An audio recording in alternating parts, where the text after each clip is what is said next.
వరకు చిన్న ప్రార్థన చేసుకుని వాక్యదానంలోకి వెళ్దాం. ప్రేమ నమ్మకమైన తండ్రి, దయగల దేవానికి చెల్లించుకున్నాం. ప్రభువా, ఈ వాక్యాన్ని మాతో మాట్లాడండి.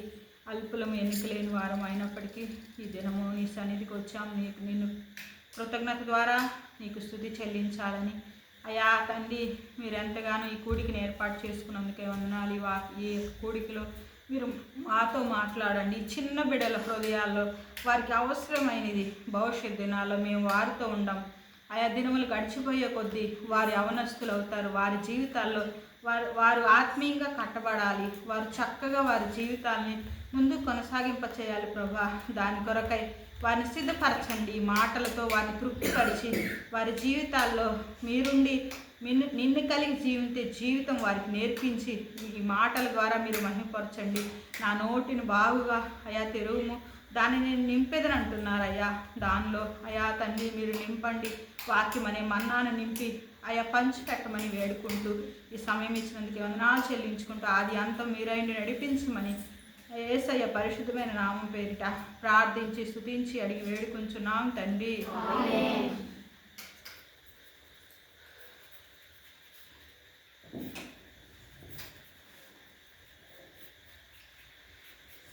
మొట్టమొదటిగా చదువుతున్న మాట ఏంటంటే, ముందున్నవన్నీ మనకేం కావాలో దేవునికి తెలుసు.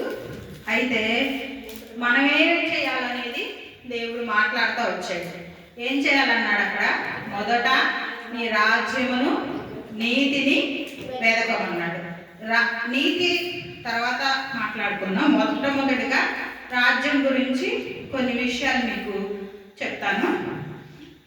రాజ్యం అంటే ఇక్కడ మరి ఈ భూమి మీద ఇంతకుముందు అయితే రాజులు పరిపాలిస్తూ ఉండేవాళ్ళు, రాజ్యము ఇలాంటివి ఉండేవి. కానీ ఇప్పుడు భూమి మీద రాజులు ఇలాంటివి లేవు.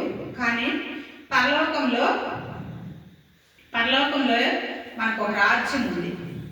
అసలు మనం యేసు ప్రభువుని ఎందుకు నమ్ముకోవాలంటే, అనేక సార్లు మనం ఏం చేస్తామంటే మనకేదో స్వస్థత ఇస్తాడనో, ఏదో రోగం బాగు చేస్తాడనో, ఆశీర్వాదిస్తాడనో, మన దాని కొరకు మనం ఎక్కువగా దేవుని దగ్గరకు వస్తాం. రావచ్చు, మన పరలోక తండ్రికి మనకి ఏం కావాలో తెలుసు, దాన్ని మనకు అనుగ్రహిస్తాడు. కానీ ముఖ్యమైన విషయం ఒకటి ఉంది. ఏంటంటే ఆయన రాజ్యంలో మనం ఉండాలి. ఇప్పుడు ఇక్కడ కూర్చున్నారు కదా, ప్రతి ఆదివారం మందిరానికి వస్తున్నారు కదా, ఇట్లానే పరలోకంలో కూడా ఒక సింహాసనం ఉంటుంది. ఇప్పుడు అన్న బలిపీఠం మీద నుంచి అని చెప్తున్నాడు కదా, అట్లానే పరలోకంలో సింహాసనం ఉంటుంది. ఆ సింహాసనం మీద యేసుక్రీస్తు ప్రభువారు ఉంటారు. చుట్టూ 24 పెద్దలకి సింహాసనాలు ఉంటాయి. అట్లా పరలోకంలో ఒక రాజ్యం ఉంటుంది. ఆ రాజ్యంలో మనం కూడా ఉండాలి. దేవునికి ఇష్టం అది. మనం కూడా ఆ రాజ్యంలో ఉండాలి. ఆ రాజ్యం ఎంతకాలం ఉంటుందంటే యుగములు ఉంటుంది. ఈ భూమి మీద మనం తల్లి గర్భంలో పుట్టిన మొదలుకొని ఎన్ని సంవత్సరాలు ఉంటాం? అధిక బలం ఉంటే 70, 80. కొంతమంది అయితే ముందే చనిపోతుంటారు. చిన్న వయసులో చనిపోయే వాళ్ళు ఉంటారు, పెద్ద వయసులో చనిపోయే వాళ్ళు ఉంటారు. వాళ్ళ దేవుడు నిర్ణయించిన దాన్ని బట్టి భూమి మీద కొన్ని సంవత్సరాలు జీవిస్తారు. కానీ పరలోక రాజ్యంలో మాత్రం యుగాలు ఉంటాం మనం. యవనస్తులుగా మీకు ఒక విషయం ఏంటంటే, మనం పరలోక రాజ్యంలో ఉండాలని దేవుడు ఇష్టపడుతున్నాడు. ఆ పరలోక రాజ్యంలో ఉండాలంటే మనం మొట్టమొదటిగా ఏం చేయాలంటే ఆయన రాజ్యమును నీతిని వెదకమన్నాడు కదా. రాజ్యము నీతి అంటే మన వాక్యంలో తెలియదు. కానీ ఆ రాజ్యము నీతిని ఎట్లా వెదకాలంటే 3 పనులు మనం చేయాలి. మరి ఆ పరలోక రాజ్యం గురించి మీకు ఇప్పుడు తెలిసింది కదా. పరలోక రాజ్యంలో ఎవరు ఉంటారు? యేసుక్రీస్తు ప్రభు ఉంటారు, 24 పెద్దలు ఉంటారు, సింహాసనం మీద కూర్చుని ఉంటారు వాళ్ళు. అక్కడ సకల పరిశుద్ధులు ఉంటారు. ఆయన రక్తంలో కడగబడి మరి ఆయన అంగీకరించిన వారు భూమి మీద మరి ఆ బాప్తిసం పొంది రక్షణ పొందిన వారు మాత్రమే అక్కడ పరలోక రాజ్యంలో వెళ్ళటానికి అవకాశం. ఎప్పుడైతే మారు మనసు పొంది రక్షణ పొందుతారో వాళ్ళకి పరలోకానికి టికెట్ దేవుడు అనుగ్రహిస్తాడు. ఆ పరలోకానికి వెళ్ళడానికి ఇంకా ఏ మార్గం లేదు. ఆ మారు మనసు పొంది రక్షణ పొందితేనే పరలోకానికి వెళతాం. అది మీ యవనస్తులుగా మీరు గుర్తుంచుకోవాలి ఎప్పుడైనా. మరి మేము ప్రభువుని నమ్ముకోవటం ఎందుకు ప్రభువుని నమ్ముకోవటం? ఇప్పుడే చెప్పా కదా, పరలోక రాజ్యంలో మనం ఉండాలని. ఆ పరలోక రాజ్యంలో మనం ఉన్నప్పుడు మనకి జీతం కూడా ఉంటుంది తెలుసా? పరలోక రాజ్యంలో మొట్టమొదటిగా ఉంటాము. ఇంకోటి ఏంటంటే జీతం కూడా ఉంటుంది అక్కడ. ఎంత జీతం ఉంటుందో తెలుసా? మనం చేసుకున్న క్రియలను బట్టి మనకి జీతం ఉంటుంది అక్కడ. ఇక్కడ భూమి మీద మనం మరి తల్లి గర్భంలో రూపొందడం నుంచి యవన కాలంలోకి వస్తాం. ఇప్పుడు ఏం చేస్తాం? జాబ్స్ చేస్తాం కదా. చేసి చాలా సంపాదిస్తూ ఉంటాం. మనం సంపాదించిన సంపద అంతా భూమిని విడిచిపెట్టి వెళ్ళేటప్పుడు తీసుకెళ్తామా? తీసుకెళ్ళాం. ఇక్కడే వదిలిపెట్టి వెళ్ళిపోతాం. కానీ పరలోకంలో మనకు ఒక జీతం ఉంటుంది. ఆ జీతం భూమి మీద ఉండగానే సిద్ధపరచుకోవాలి. భూమి మీద ఉండగానే ఆ జీతాన్ని సిద్ధపరచుకోవాలి. అది ఎట్లా అంటే ముందు చెప్తాను, తర్వాత మనం చేసే క్రియలను బట్టి మనకి జీతం ఉంటుంది. ఫస్ట్ మనం దేవుని నమ్ముకుంది ఎందుకంటే పరలోక రాజ్యంలో ఉండాలని. మనకు పరలోక రాజ్యం ఉందని తెలుసా? మీ అందరికీ, కూర్చున్న వాళ్ళందరికీ తెలుసా మనకు పరలోక రాజ్యం ఉందని? మరి రాజ్యంలో ప్రవేశించాలంటే మనం ఏం చేయాలి? ప్రభువుని విశ్వసించాలి. మొట్టమొదటి చేసే పని ఏంటంటే యేసుక్రీస్తు ప్రభు అందు విశ్వాసం ఉంచాలి. యేసునందు విశ్వాసం ఉంచేవాడు నశింపక నిత్య జీవము పొందు, నశించి నరకాగ్నికి వెళ్ళక ఆ పరలోక రాజ్యానికి వెళ్తారన్నమాట. మరి ఇక్కడ ఉన్న కూర్చున్న వాళ్ళు రక్షించబడిన వాళ్ళు ఎంతమంది ఉన్నారు? చేతులు ఎత్తండి సార్. రక్షించబడిన వాళ్ళు, మీరు దించేసేది. రక్షించబడని వాళ్ళు ఉన్నారు కదా, వాళ్ళు ఎంతమంది ఉన్నారు? ఆజ్ఞ, తేజ, కుసుమ, చాలా మంది ఉన్నారు కదా. మీరు మొట్టమొదటిగా ప్రభువునందు విశ్వాసం ఉంచాలి. విశ్వాసం ఉంచితే చాలు, దేవుడు ఉచితంగా ఇస్తాడు ఆ రక్షణ. ఏం లేదు, ఇది మార్గం కాదు, మతం కాదు, దీనికి ఏం చేయాల్సిన అవసరం లేదు. మీ హృదయంలో మరి తల్లి గర్భంలోంచి వచ్చినప్పుడు పాపంతో పుడతాం. ఆ పాపాన్ని ప్రభు దగ్గర ఒప్పుకొని మనం ఏం చేయాలంటే మారు మనసు పొంది బాప్తిజం తీసుకోవాలంటే తీసుకున్న తర్వాత మనకు దేవుడు ఒక పరిశుద్ధాత్మని వరం ఇస్తాడు.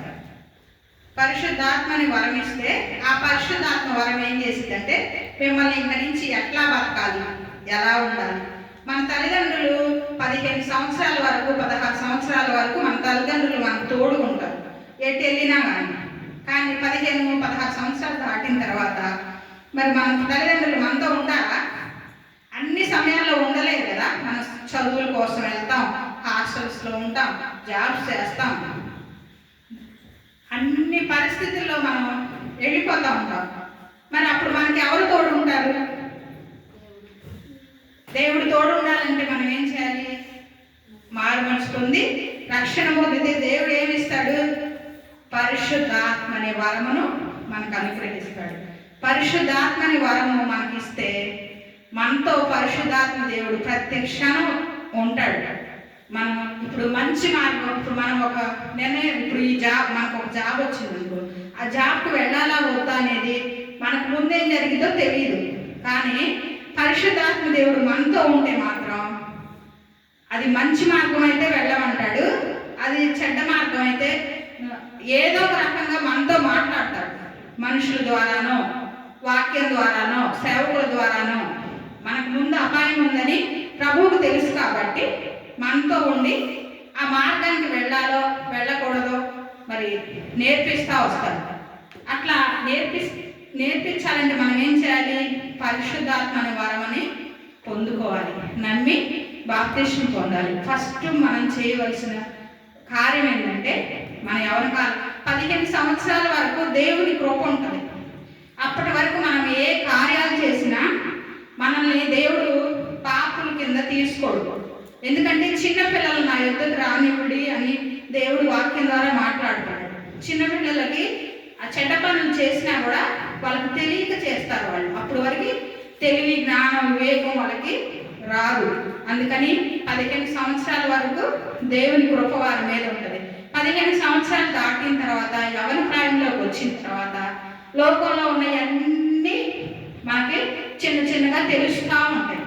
అప్పుడు అది తెలిసినప్పుడు మనం ఏంటంటే అదేదో మంచిదని దానివైపు వెళ్ళడానికి మన మనసు ఏం చేస్తుందంటే ప్రేరేపిస్తూ ఉంటాం.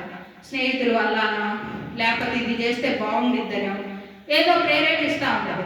కానీ ఆ ప్రేరేపణకు లొంగకుండా మనం ఉండాలంటే మనకు తల్లిదండ్రులు తోడు ఉండదు. ఎప్పుడు కూడా మనకు తోడు ఎవరు ఉండాలంటే ప్రభువైన యేసుక్రీస్తు ఇచ్చిన పరిశుద్ధాత్మ అనే తోడు మనతో ఉండాలి. ఆ తోడు ఉంటే మనం మొట్టమొదటిగా మన జీవితాల్లో ఎంత దూరమైనా ప్రయాణం చేయొచ్చు, ఏదైనా సంపాదించవచ్చు. మనకు దేవుడు తోడుగా ఉంటే మనకి ఏ కార్యమైనా జరిగింది.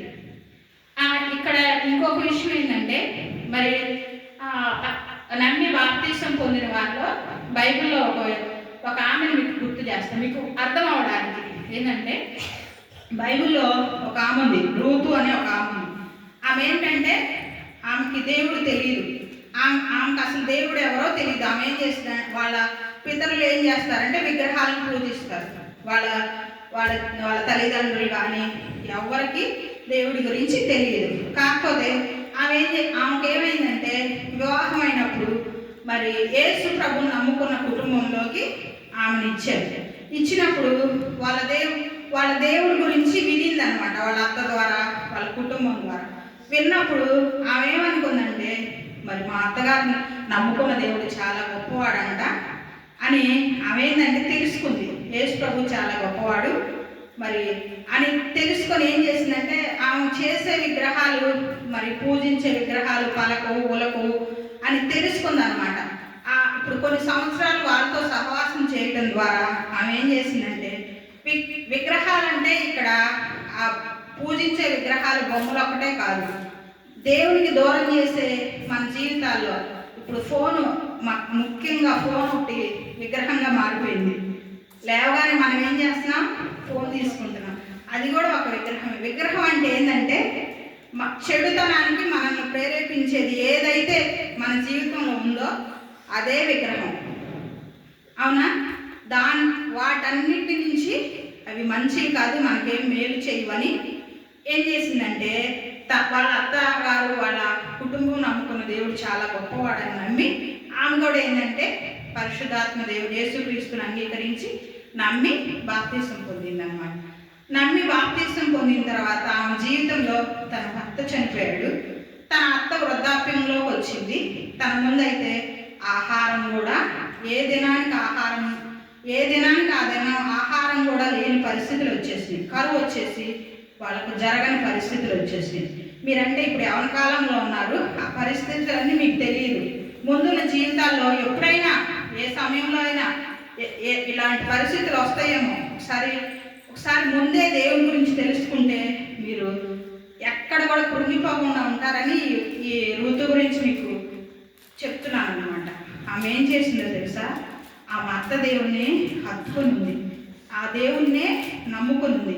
ఈ దేవుణ్ణి నమ్ముకుంటే నాకు ఏ పరిస్థితుల్లో అయినా దేవుడు సహాయం చేస్తాడని నమ్మి తనకు ఆహారం జరగట్లా, ఏం చేయట్లా, అయినా కానీ వాళ్ళ అమ్మోడింటికి వెళ్తే చాలా మంచిగా జరిగిద్ది అనమాట.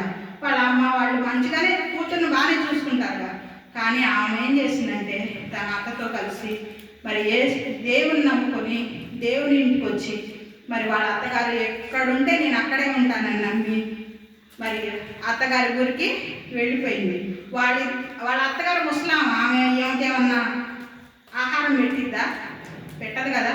అయినా కానీ ఆమె ఏమన్నా ఆలోచించదా? ఆ అత్తగారు నమ్ముకున్న దేవునికి విధేయురాలయ్యి వెళ్ళింది. వెళ్తే అక్కడ ఏం చేసి అక్కడ ఆ విషయాలన్నీ చెప్పాలంటే చాలా సమయం పట్టింది. కానీ అక్కడ ఆశీర్వదించబడింది.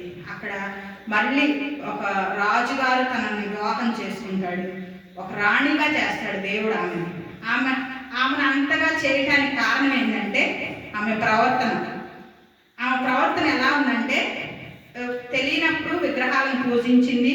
మరి తన జీవితం అంతా పాపంతో నిండింది తెలియనప్పుడు. కానీ దేవుణ్ణి నమ్ముకున్న తర్వాత చక్కగా తన అత్తగారి దేవుణ్ణి నమ్ముకొని ముందు మంచి జీవితం లేదని తెలిసి కూడా నాకు దేవుడు మంచి జీవితం ఇస్తాడు. ఇప్పుడు బీటెక్ చేసిన వాళ్ళకి జాబ్స్ లేవు, పరిస్థితులు అననుకూలంగా ఉన్నాయి. కానీ ఎక్కడ అధైర్యపడకూడదు. మనం ఎప్పుడు కూడా మన వారిలో ఒంటరి అయినా కానీ 10,000 మందిని చేయగల దేవుడు మన దేవుడు. అంత సమర్థుడైన దేవుడు. మనం ఏ కోర్స్ చేసినా ఏది చేసినా మన దేవుడు ఏదైనా సహాయం చేయగలడు. అట్టి విశ్వాసం మనకు ముందున్న పరిస్థితుల్లో అయితే మనం తెచ్చుకోలేము. 100 మంది ఉన్నా వాళ్ళలో మనం ఒకలంగా ఉంటాం. అట్లా మనం విశ్వసించాలి. మనం విశ్వసించి ముందుకు వెళ్ళాలి. మనం మొట్టమొదటిగా మారు మనసు పొంది రక్షణ పొందితే ఈ నిశ్చయత మనలో ఉండాలి. రూతుకున్న నిశ్చయత అదే, రక్షించబడింది కాబట్టే తనకు ఆ నిశ్చయత ఏర్పడింది. మీరు కూడా మొట్టమొదటిగా ఏం చేయాలి? మారు మనసు పొంది రక్షణ పొందాలి. ఎందుకంటే మీకు పరిశుద్ధాత్మ అనే వరం మీతో ఉండాలి. ఎప్పుడు అనుదినం మీతో పరిశుద్ధాత్మ అనే వరం ఉండాలంటే మనం రక్షణ పొందాలి. మారు మనసు పొందకపోతే పరిశుద్ధాత్మ అనే దేవుడు మనతో ఉండడు. మనకి ఏది కావాలంటే అది మమ్మీని అడిగినా డాడీని అడిగినా వాళ్ళ దగ్గర కూడా ఒక్కోసారి ఉండకపోవచ్చు. కానీ మీరు ప్రతి సమయంలో మోకాళ్ళ నుంచి ప్రేయర్ చేసుకోండి. ఇప్పటి నుంచి అలవాటు చేసుకోండి. ఇంతకుముందు చేస్తే మంచిదే, కానీ ఇప్పటి నుంచి అలవాటు చేసుకోండి. మీకు యవన కాలంలో ఉన్నారు కాబట్టి చెప్తున్నాను. మీకు ఏ అవసరమైనా మొట్టమొదటిగా తల్లిదండ్రులు కాదు, మీ స్నేహితులు కాదు, మొట్టమొదటిగా మోకాళ్ళు వేసి ప్రభువుని అడగండి.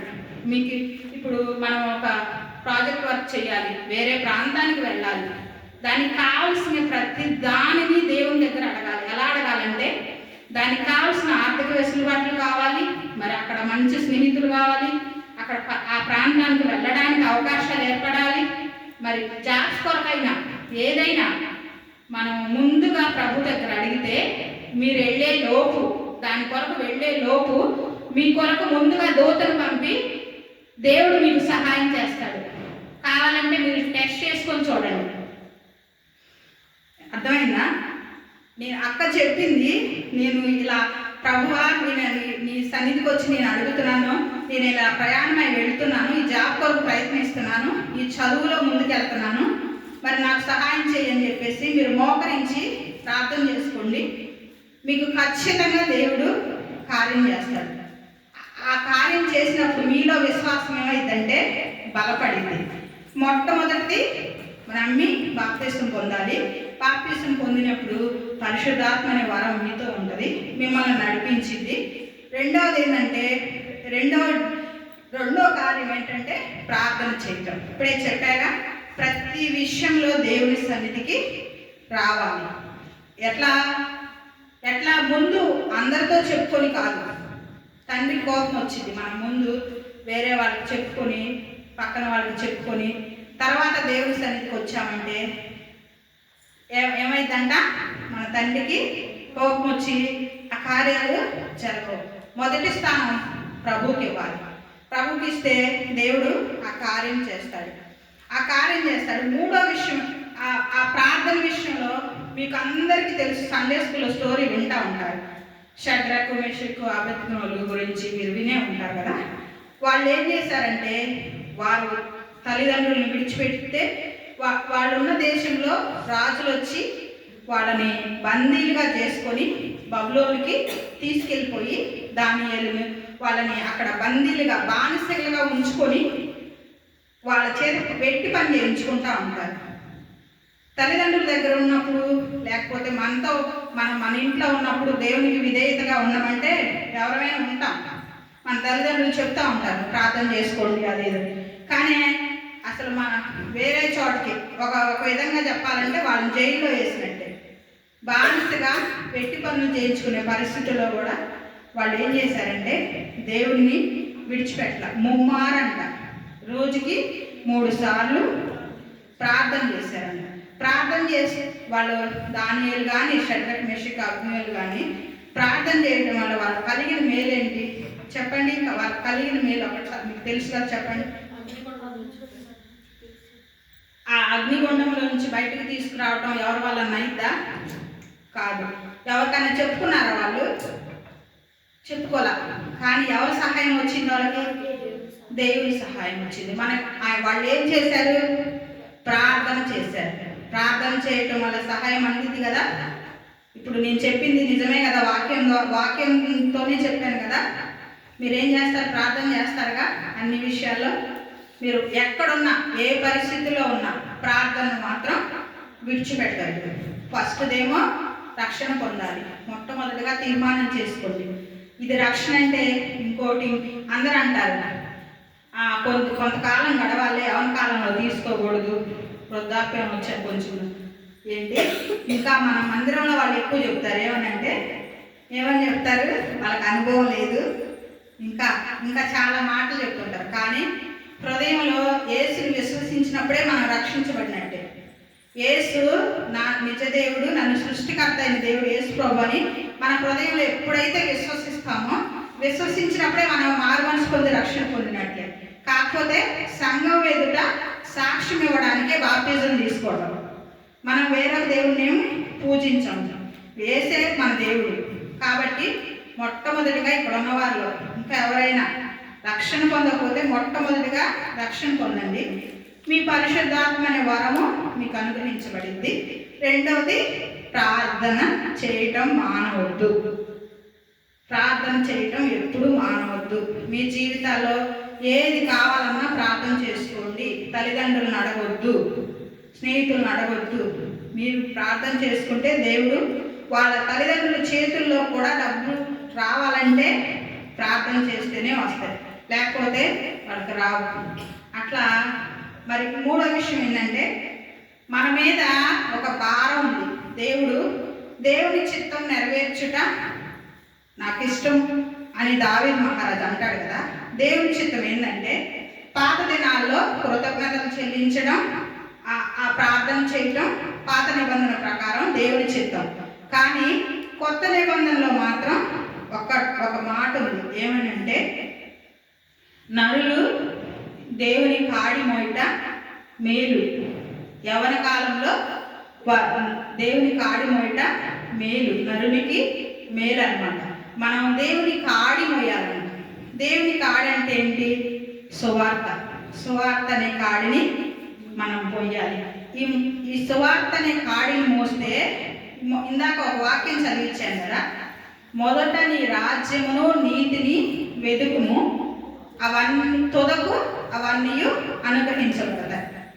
మనకు కావలసినవి అన్నీ అనుగ్రహించబడాలంటే కొంత దూరం రక్షించబడటం ద్వారా, ప్రార్థన చేయటం ద్వారా ముందుకెళ్తాం. కానీ సువార్త ప్రకటించకపోతే శ్రమ వస్తుందంట.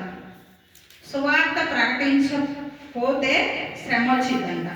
మన కొరకు సువార్త ప్రకటించిన వాళ్ళు, ముందున్న భక్తులు ఎంతోమంది క్రైమ్ చెల్లిస్తేనే ఈ వాక్యం కానీ, ఈ బైబిల్ కానీ మన యొద్దకు వచ్చింది.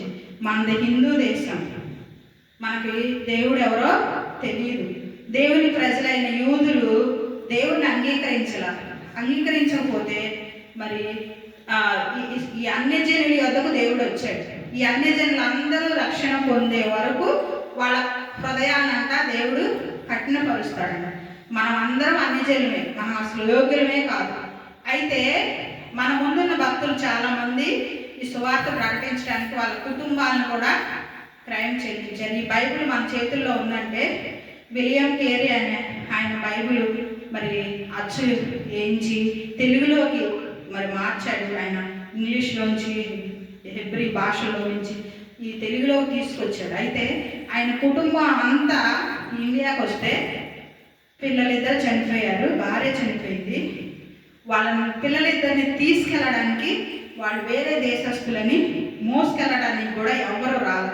ఆయన చుట్టుకొని ఒక తాటాకు మీద పెట్టుకుని ఆ పిల్లల్ని తీసుకెళ్ళి సమాధి చేసి వచ్చాడు.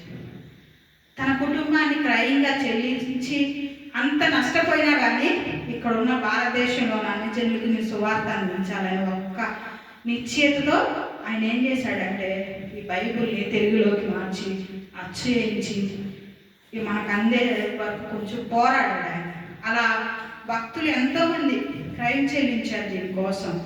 ఆ క్రైమ్ చెల్లిస్తేనే మనము రక్షణలో ఉన్నాం. కాబట్టి యవనస్తులుగా మీరు ప్రార్థన చేసుకోండి, మీ అవసరాలు తీర్చుకోండి, మరి మీ జాబ్స్ చేసుకొని మీ జీవితాల్లో మంచిగా కుటుంబంలో సెటిల్ అవ్వండి. కానీ మీరే పెద్దవారయ్యి మరి పెండింగ్లు అయ్యి ఇంకా ముందుకు వెళ్ళిపోతూ ఉంటారు. కానీ ఆ సువార్త ప్రకటించే పని మాత్రం మీరు చెయ్యండి. అది మీ మీద మోపబడిన బాధ్యత. ఈ సువార్త అనేకులకి పంచాలి. అలా పంచడానికి మీకు ఏది మీరు చేయగలరో అది ధనం చేయండి, పని చేయండి, నోటి ద్వారా సువార్త చెప్పండి. ఏది మీకు ఏ తలంపు దేవుడు ఇస్తే అది చెయ్యండి. ఈ సువార్త ప్రకటించిన వారి పాదాలు ఎక్కడ ఉంటాయంట? పర్వతాల మీద ఉంటాయి. ఆ అక్క ఇంత చెప్తున్నావు, సువార్త ప్రకటిస్తే మాకేంటి అంటున్నారు కదా. భూమి మీద మీరు జాబ్స్ చేసి మంచిగా సెటిల్ అవుతారు, మీరు సంపాదించుకున్నదంతా భూమి మీద అనుభవిస్తారు. కానీ ఈ సువార్త ప్రకటించడం ద్వారా పరలోకంలో మీకు జీతం ఉంటుంది. ఇందాక చెప్పాక పరలోకంలో జీతం ఉందని. ఆ జీతం ఎలా వచ్చిందంటే, దేవుని కొరకు మీరు ఈ మందిరంలోకి వచ్చి చాప వేసినా అది మీకు జీతమే. అవునా? ఇక్కడ ఉన్న వారికి మంచినీళ్ళు ఇచ్చినా, ఒక గ్లాస్ మంచినీళ్ళు ఇచ్చినా అది మీకు జీతమే. అవునా? మీకు అర్థం అవడానికి చెప్పారు. మీరు భవిష్యత్తులో మేము ముసలాళ్ళు అయిపోయి ఈ పని ముగించుకొని మేము వెళ్ళిపోతాం. కానీ మీరేం చేయాలి? భవిష్యత్తులో మీరేం చేయాలి? ఈ పనిని కొనసాగించి దేవుని దగ్గర జీతం పుచ్చుకోవాలి. మరి డేవిడ్ లివింగ్స్టన్ అని ఒక ఆయన అన్నాడు. ఆయన ఏం చేశాడంటే, తన తండ్రి అంట సండే స్కూల్ టీచర్ అంట. అయితే వాళ్ళ నాన్నగారంట ప్రతిదినం చెప్పేవాడంట పిల్లలకి. 7 సంతానం అయితే వారికి చెప్పేవాడంట, మా తర్వాత మీరు దేవుని పని చెయ్యండి అని చెప్పేవాడంట. చెప్తుంటే అందులో ఒక వ్యక్తి డేవిడ్ లివింగ్స్టన్ ఆయన ఏం చేశాడంటే, అది విని నేను కూడా మిషనరీగా వెళ్తాను డాడీ అని చెప్పాడంట. వాళ్ళ డాడీ చాలా సంతోషించాడు. సరే మిషనరీగా వెళ్ళడానికి ఇష్టపడ్డాడు. తర్వాత తను ఏం చేశాడు? చదువుకొని ఒక మంచి డాక్టర్ అయ్యాడు. డాక్టర్ అయితే మరి డాక్టర్ వృత్తి చేయాలి కదా. మరి వాళ్ళ నాన్న మిషనరీగా వెళ్ళమన్నాడు కదా, వాళ్ళ నాన్న ఇష్టం నెరవేర్చాలని ఆ డాక్టర్ వృత్తిని వదిలిపెట్టి ఆ డాక్టర్ కొన్ని రోజులు చేశాడంట. చేస్తూ ఉంటే ఒక క్యాంప్కి వెళ్తే అక్కడ ఒక ఆయన ఆఫ్రికా దేశస్తుడైన ఒక ఆయన పరిచయం అయ్యి అక్కడ ఉన్న పరిస్థితులన్నీ చెప్పాడు. అక్కడ సువార్త లేదని, దేవుని గురించి తెలియట్లేదని చెప్తే ఆఫ్రికా ఖండం కోసం వాళ్ళు ఆయనకి మనసులో కలిగిందంట. ఆఫ్రికా ఖండం వెళ్ళి నేను సువార్త ప్రకటించాలని. ఆఫ్రికా ఖండానికి సువార్తకి వెళ్తేనంట మరి అక్కడ ఒక సింహం దాడి చేసి ఈ చెయ్యంతా తినేసిందంట. పాపం తనకు జీవితకాలం అంతా చేయలేదంట. తర్వాత కొన్ని సంవత్సరాలు సువార్త, ఇది అంతా ఎప్పుడంటే 1813 ఆ సంవత్సరాల్లో జరిగిన స్టోరీ అన్నమాట. అయితే తర్వాత తను మ్యారేజ్ చేసుకొని తనకు 2 కుమారులు పుడితే వాడిని విడిచిపెట్టి కూడా మళ్ళీ సువార్తకు వెళ్ళాడు. అక్కడికి వెళ్ళినప్పుడు మరి అక్కడ ఆఫ్రికా ఖండం చీకటి ఖండం అంటారు కదా, అక్కడంతా మనుషులు కూడా తినేసే అంత పరిస్థితులు అంట. అయినప్పటికీ అటువంటి పరిస్థితుల్లో కూడా అక్కడే ఉండి సువార్త ప్రకటిస్తూ ఉంటే ఆయన కన్ను ఏదో బయటికి వెళ్తుంటే చెట్టు గడుచుకొని కన్ను పోయిందంట. తర్వాత మనిషి నల్లగా అయిపోయాడంట. తన పిల్లలు తన భార్య కూడా గుర్తుపట్టలేని పరిస్థితి అయిపోయాడంట. అయినా కానీ సువార్తని విడిచిపెట్టాల. ఆ ప్రాంతం అంతా తిరిగి సువార్త ప్రకటిస్తూ దేవుని గురించి చెప్తూ వచ్చాడు. చెప్తూ వస్తుంటే చివరిగా ముసలితనంలో ఉంట తనకు అనారోగ్య సమస్య వచ్చి మరి బాగోపోతే ప్రభువే యేసుక్రీస్తు ప్రభువే ఒక దేవదూతను పంపి ఆయనకి మందు ఇచ్చి వెళ్ళిపోయాడు. తన సాక్ష్యం పుస్తకంలో ఆయన రాసుకున్నాడు. దేవుడు ఏం చేశాడంట, ఆయనకు కావాల్సినవి దేవుడు ఒక దూతను పంపి ఆయనకు అవసరమైన మెడిసిన్స్ ఇచ్చేసి వెళ్ళిపోయాడు. వెళ్ళిపోతే ఆ మెడిసిన్స్ వాడుకొని మళ్ళీ మరి తన ఆరోగ్యం బాగైతే ఆ ప్రాంతంలో చనిపోయే వరకు సువార్త ప్రకటిస్తూనే వచ్చాడండి. అట్లా మా ముందున్న భక్తులు చాలామంది సువార్త ప్రకటిస్తేనే మన దగ్గరికి సువార్త వచ్చింది. అవునా? ఆ సువార్తను మేము నమ్మి బాప్తిసం పొంది రక్షించబడ్డాం. కానీ ఇంక విడిచిపెట్టకూడదు ఎప్పుడు కూడా. ఇంకా కొంతమందికి ఈ సువార్తమానాన్ని అందించాలి. అదే క్రిస్మస్ అంటే. షేరింగ్ అంటే అదే. క్రిస్మస్ చేసుకున్నామంటే మనం మన ప్రేమ ద్వారా, మనం ఏదైనా ఆహారం పంచడం ద్వారా, బట్టలు పంచడం ద్వారా వాళ్ళు మన దగ్గరికి ఆహ్వానించి వాళ్ళకి క్రీస్తుని పరిచయం చేయటమే క్రిస్మస్. న్యూ ఇయర్లో కూడా మరి ఆ పని కొరకు మరి తీర్మానం చేసుకొని ముందుకి మనం అందరం కూడా కొనసాగించకూడదు. అయితే మొట్టమొదటిగా ఏం చేయాలి? యవనస్తులుగా మనం మారుమనసు పొందాలి, రక్షణ పొందాలి. రక్షణ పొంది మా బాప్తిసం తీసుకుంటే మనకు పరిశుద్ధాత్మ అనే వరం మనతో దేవుడు ఉంటాడు, మనల్ని నడిపిస్తాడు.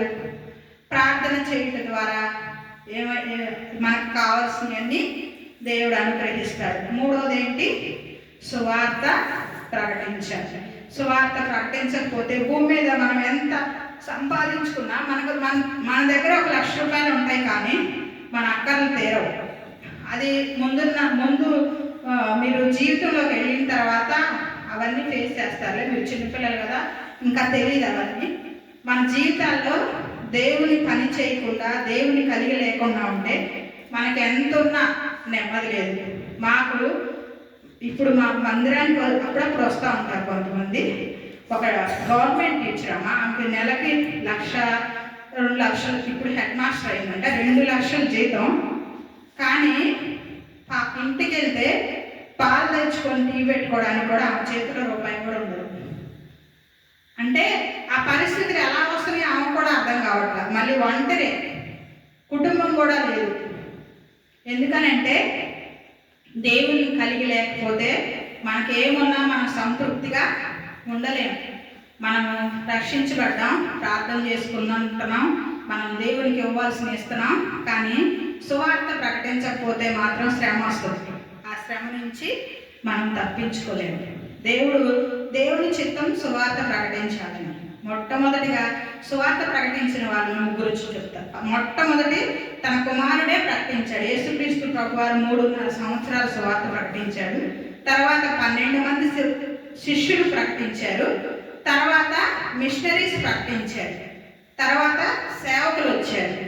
ఇప్పుడు ఇంకా మీడియా వచ్చింది. కానీ పాత దినాల్లో కొంతమంది ప్రత్యేకించి ఈ భారతదేశానికి కొంతమంది సిస్టర్స్గా వచ్చి సువార్త ప్రకటించకపోయినా ఈ ప్రాంతంలో సువార్త ప్రకటించడం కొరకు కొన్ని దినాలు ప్రార్థన చేశారు. కొన్ని రూమ్స్ తీసుకొని, ఇప్పుడు మీ ఇక్కడ కుక్లేర్ హాస్పిటల్ కానీ ఇప్పుడు రమేష్ హాస్పిటల్ పెట్టారు కదా, అక్కడ కొంతమంది సిస్టర్స్ ఏం చేశారంటే కొన్ని హౌసెస్ తీసుకొని డాక్టర్స్ కానీ ఇంకా వేరే వేరే వృత్తులు చేసేవాళ్ళు కానీ ఈ ప్రాంతాలకు వచ్చి ఇక్కడ సువార్త తెలియాలని ప్రార్థన చేశారంటే మొట్టమొదటి దినాల్లో. ఆ ప్రార్థన ద్వారా సువార్త అందింది. మీ జీవితాల్లో మీరు భవిష్యత్ దినాల్లో సువార్త అంటే మీ అన్నోళ్ళు అక్కోళ్ళు చెప్పినట్టుగా ఇంటింటికి తిరిగి సువార్త చూడటమే కాదు.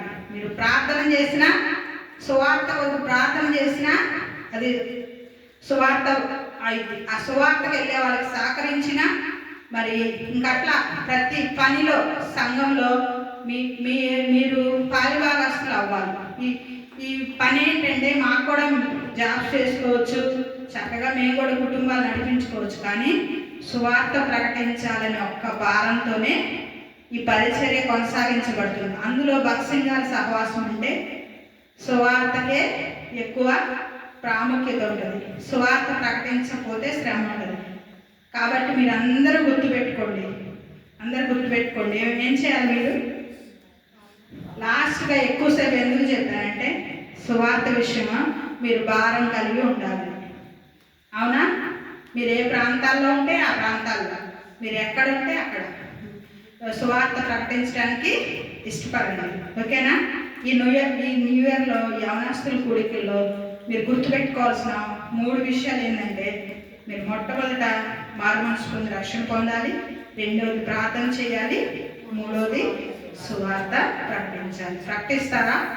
ప్రకటిస్తాను అన్నోడు చేతులెత్తండి. సువార్త ప్రకటిస్తాను అందరూ చేస్తారా? చాలు.